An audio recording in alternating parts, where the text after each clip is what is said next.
आज की जो कहानी है शायद आप लोग के आंखों में आंसू ला देगी। ये कहानी एक घर से बेबस लाचार लड़के का है जो छोटी उम्र में ही कुछ पैसे कमाने के लिए बाहर जाता है, क्योंकि उसके सर पे घर का जिम्मेवारी, बहन का शादी, सब कुछ रहता है।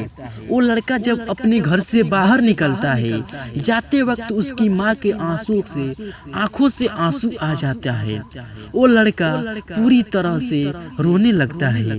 माँ की आंखों में आंसू देखकर वो लड़का रह नहीं पाता है। माँ को गले लगाकर बोलता है, माँ तू क्यों रो रही है? मैं जा रहा हूँ, बहुत जल्द वापस आऊँगा। ये बात बोल के लड़का जल्दी से घर से बाहर निकल जाता है, क्योंकि उसके आंखों से आंसू नहीं रुक रहे होते हैं।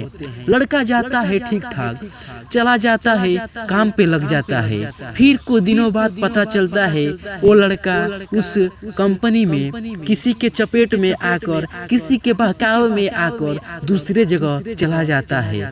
वहाँ पर जाने के बाद काम करता है। कुछ दिन काम करने के बाद उसको लगता है कि अब मुझे घर चलना चाहिए। उसको माँ की बहुत तेज याद आती है। उसकी बहन की भी शादी करनी रहती है, इसलिए सोचकर कुछ थोड़ा दिन और रुक जाता है।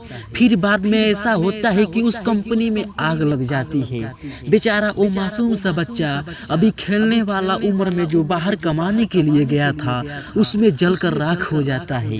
ये बात उसकी माँ को जब पता चलता है तो उसकी माँ रोने लगती है, बहुत रोती है, बिलख बिलख कर रोती है। उसका पूरा परिवार सदमे में चला जाता है।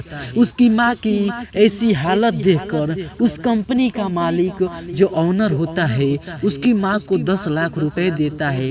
बोलता है कि इस पैसों से अपनी बेटी का शादी कर लीजिए और अपना एक मकान बनवा लीजिए रहने के लिए। वो औरत बोलती है कि इस पैसों को मैं लेकर क्या करूँगी, मेरा जब बेटा ही नहीं रहा। ये बात सुनकर वो कंपनी का मालिक पूरा आंख में आंसू आ जाता है। वो बेचारा एकदम से वो भी रोने लगता है। भाइयों देखिए, आप लोग बाहर जा रहे हैं तो संभल के काम कीजिए। ये तो बात सच है कि कब क्या हो जाए कोई नहीं जानता, मगर अपनी तरफ से लापरवाही ना कीजिए, क्योंकि घर वाले का जिम्मेवारी आपके ऊपर है और आप लोगों के ऊपर उन लोगों का आस है, विश्वास है। वो लड़का जब उसका मृत्यु हो जाता है तो उसका बॉडी घर पे आता है। उसकी माँ देखती है, पागल हो जाती है। बॉडी को देखने के बाद उसकी माँ बिल्कुल से रोने लगती है, बिलखने लगती है।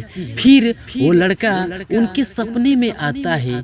जब वो रात को सोती है, बोलता है, माँ तू टेंशन मत ले, मैं भले से ही मेरी मृत्यु हो गई है, मगर मैं हमेशा तेरे करीब रहूंगा, मैं हमेशा तुम लोग का रक्षा करूंगा। ये बात सुनकर माँ और तेज रोने लगती है। उसको दिल की बीमारी हो जाती है। बेचारी एक दिन उसकी माँ भी मर जाती है। अब घर में अकेली उसकी बेटी ही बचती है। वो भी सोच सोच कर पागल हो जाती है और वो भी अपने आप को भगवान के हवाले कर लेती है।